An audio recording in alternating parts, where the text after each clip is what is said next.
में स्विच है स्वादिष्ठान का, माने अगर नाक के ऊपर की हम साधनाएं करते हैं तो उससे मूलाधार स्पंदित होता है, ये तो योग है। और अगर हम जीव की साधनाएं करते हैं तो स्वादिष्ठान पर भी अधिकार होना शुरू हो जाता है, ये तो योग है। स्विच यहां है, बल्ब कहीं और है, स्विच यहां है, पंखा कहीं और है। उसी प्रकार वैराग्य के माध्यम से एब्सोल्यूट फोकस विकसित करने के लिए स्विच कहां है? चीजों की ओनरशिप को त्यागने में। जैसे ही आप चीजों की ओनरशिप त्यागने वाला स्विच ऑन करोगे, तत्काल देखोगे कि लाइट जल गई आपके भीतर, अपने विचारों में अंकुश प्राप्त करने की। जो अभी आपको कोई विचार हाँक के ले जाता है और फिर पटक जाता है थोड़ी देर बाद, आप देखोगे कि उसमें आप में कमी आई। जैसे जैसे आप में ये सात्विक वैराग्य, माने सात्विक रूप से ओनरशिप त्यागना, रिस्पॉन्सिबिलिटी लेना आना शुरू हो जाएगा, भीतर नियंत्रण भी बढ़ने लगेगा। फिर आप पंखे के रेगुलेटर की तरह से 2 नंबर 5 नंबर तक पंखा चला सकोगे। शुरू शुरू में आपका पंखा एक ही नंबर पर चलेगा, माने कुछ कंट्रोल रहेगा, कुछ नहीं रहेगा, लेकिन जैसे जैसे विकसित करोगे एब्सोल्यूट कंट्रोल आना शुरू हो जाएगा। बाकी असफलता नहीं मिलेगी। अर्जुन हो और असफल ना हो तो वो अर्जुन नहीं, एकलव्य हो और वो असफल ना हो वो एकलव्य नहीं। मैं तो कहूंगा अर्जुन से भी अच्छा है एकलव्य बनना, मेरा ये मानना है, क्योंकि मैं खुद एक साधक हूं, मैं कोई सिद्ध नहीं हूं। सिद्ध होता तो टीचर ना होता। टीचर में स्टूडेंट में खास फर्क नहीं होता है, वो पढ़ के पढ़ाता है, वो पढ़ रहा होता है, वो इतना ही अंदर होता है और दोनों में कोई भेद नहीं होता। वो भी आधा पौना होता है अंदर से, स्टूडेंट भी बेचारा आधा पौना होता है, और फर्क नहीं है। वो कुर्सी का मुंह आपकी तरफ है और कोई विशेष नहीं है, और मेरी कुर्सी पता नहीं कितनों के सामने इधर होगी। भाव एक शाश्वत बना रहना चाहिए। मेरे भीतर जब तक पूर्ण वैराग्य की विकसित नहीं होगा तब तक मैं आगे नहीं जा सकता। इसके लिए मुझे एकलव्य बनना जरूरी है, और एकलव्य को सबसे पहले अंगूठा देना पड़ता है। एकलव्य की पहचान क्या है? उसके पास अंगूठा नहीं है, दक्षता पूरी है। अगर द्रोणाचार्य ने एकलव्य से अंगूठा मांगा था तो उससे तीर चलाने का अधिकार नहीं लिया था, उसने उससे वो सारे अधिकार ले लिए थे जो अर्जुन में कोई विषाद पैदा कर सकते हैं, जो अर्जुन में कोई मोह पैदा कर सकते हैं, जो अर्जुन को निढाल कर सकते हैं, जो अर्जुन को किसी संग्राम में एक कदम पीछे लेने के लिए प्रेरित कर सकते हैं। जहां अर्जुन को कृष्ण के बिना मूव करने की क्षमता ही नहीं है, वो सारी चीजें उसने उससे एक ही बार में ले ली। उसने उससे ये ले लिया, ये क्या है? मैं हूं। अपने अस्तित्व को, अपने अहंकार को स्थापित करना। दक्षिण में तो जब कभी झगड़ा भी होता है तो अपने पॉइंट ऑफ व्यू ऐसे रखते हैं, जोर से ऐसे रखते हैं। मैंने कहा यही दे दे मेरे को पहले तो।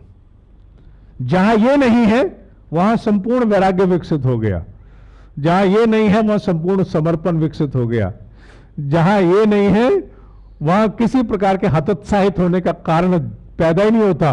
वो एकलव्य तो कुछ भी कर सकता है, किसी परिस्थिति में भी वो बाणों से मुंह को भर सकता है। यह वैराग्य है। इसलिए एकलव्य भाव के साथ अंगूठा देना पड़ेगा। अंगूठा दिए बिना एकलव्य नहीं बना जा सकता। और अंगूठा आप अपनी पहचान बनाते हो, इसीलिए आपके नाम कोई भी दस्तावेज इसके बिना पंजीकृत नहीं होते। क्यों? क्योंकि पृथ्वी पर आए हो एक यूनिक आइडेंटिफिकेशन बना करने के लिए आए हो। ये आइडेंटिटी ही तो छोड़नी है। वैराग्य में आइडेंटिटी ही तो छोड़ते हैं हम लोग, वैराग्य में ओनरशिप तो छोड़ते हैं हम लोग, वाइल हैविंग कंप्लीट रिस्पॉन्सिबिलिटी। वैराग्य का मतलब रिलिंक्विशमेंट ऑफ ओनरशिप, माने स्वामित्व छोड़ना, और जिम्मेवारी छोड़ना नहीं है। जिम्मेवारी 100%, स्वामित्व 0। ये बात भारत में प्रचलित धारणाओं को जल्दी हजम नहीं होती कि जिम्मेवारी मेरी और मालिकाना अधिकार मेरा नहीं। मालिकाना अधिकार शिव का है। करके तो देखो एक बार। See the kind of sense of responsibility which you have. अब मैं मूड से प्रभावित होकर के चलता तो शायद सृजन 16 साल नहीं निभ सकता था। 1000 बातें सोचता मैं। अगर 16 साल ईश्वर ने निभा दिया है तो केवल एक कारण से, क्योंकि मैंने इसको कभी अपना माना ही नहीं है। नेवर, मेरा नहीं है, मेरा इसमें कोई लेना देना नहीं है। मुझे एक रिस्पॉन्सिबिलिटी मेरे इष्ट ने मुझे दी है, मुझे पूरी करनी है। घर में मैं चाहे झगड़ा करके आऊं, घर में मैं चाहे किसी अभाव से आऊं, मैं कुछ भी करूं, यह रिस्पॉन्सिबिलिटी मेरे इष्ट की मेरे को दी हुई है, मुझे पूरी करनी है। मेरे पास कोई विकल्प नहीं है, तभी निभ सका है। आज मैं सोच लेता ये तो मेरी पहचान है, तो मेरी पहचान है तो ठीक है, लोग आ जाएंगे, मैं 7:50 पे पहुंचता हूं, 8 बजे पहुंचूंगा। People will wait for me. मेरे को सुनने आए हैं, मेरे लिए आए हैं, they will wait for me. और आज मेरा मूड नहीं है, लोगों को कह दो आज मैं नहीं आऊंगा, आज मेरा मन नहीं है। क्यों? बट नहीं है, मन नहीं है। तो क्या इससे तप निभते हैं? इससे तप नहीं निभते कभी। अगर मनुष्य को जीवन में किसी स्तर की उत्कृष्टता चाहिए, लक्ष्मी विलास मित्तल बनना है, अगर आपको रुपया कमाने का बहुत शौक है, आपको पैसा कमाना चाहते हो, तो तप सीखो, वरना भाग्य का खा करके खत्म हो जाओगे। मैंने फेसबुक में लिखा था, तपस्वी वर्तमान का और भविष्य का निर्माण करता है, मूर्ख केवल भाग्य खा करके चला जाता है। पिछला किया था, मिल गया, 10, 20, 50, 100, 200 करोड़ खाया, भुगता, फिर से वापस वहीं से शुरुआत कर, चल बेटा दोबारा गिनती शुरू कर। और तपस्वी नहीं भी है, पीछे से तो बनाता है, और बनाते हुए आगे जाता है और आगे बनाता है। If you really want to create your destiny, तो महाराज वैरागी होना सीख लीजिए।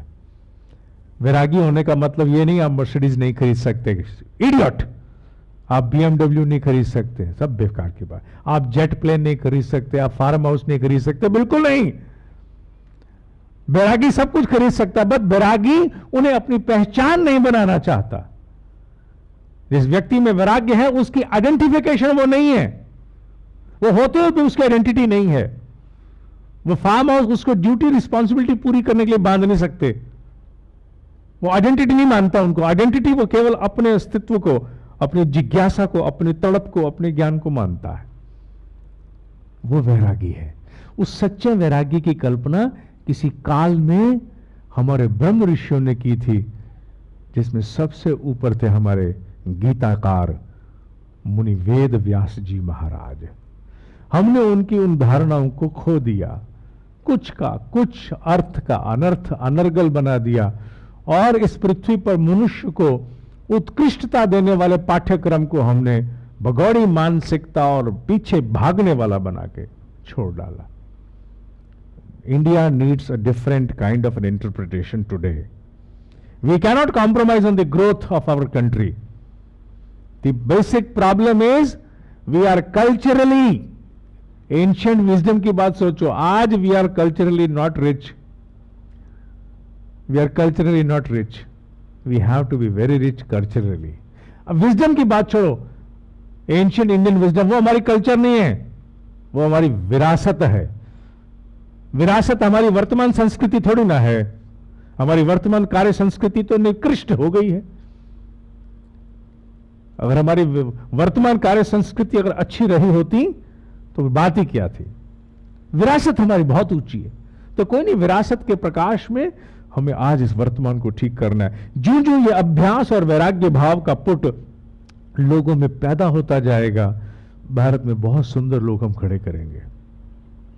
एक प्रश्न का उत्तर जो व्यक्ति मेरे साथ रात रुके थे, क्योंकि हर बार कोई रुकता है, भारत को उत्कृष्टता प्राप्त करने के लिए कितने वर्ष चाहिए, मेरा उनको उत्तर था वो यही है। मैंने कहा अगर 100 साल भी लगेंगे, 100 साल भी अगर हमें लगेंगे कहीं पहुंचने में, तो ये मान लेना अगर एक दिन और हमने शुरू नहीं किया तो 100 साल और एक दिन और जोड़ लो।